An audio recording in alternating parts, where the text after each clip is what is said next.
Welcome to the Slop Farm. Enjoy the video. You start by powering down and taking out the battery and lens. This prevents shorts and accidental autofocus moves. Next, warm the rubber edge with a hair dryer on low for 20-30 seconds. This softens old adhesive.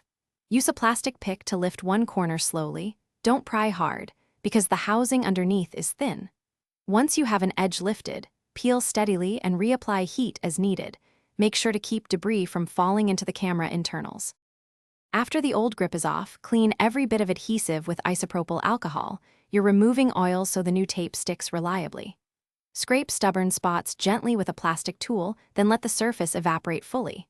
Prepare the replacement. If it has foam backing, trim to match recesses and button openings. Once trimmed, dry fit the piece to confirm alignment. This step avoids crooked placement. If seams don't meet, trim again. Precision now saves hassle later.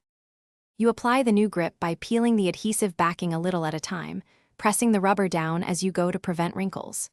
Use firm, even pressure with your fingers or a soft roller, and pay special attention to corners and button cutouts. Once positioned, tape or clamp lightly and let the bond set for 1 to 2 hours at room temperature.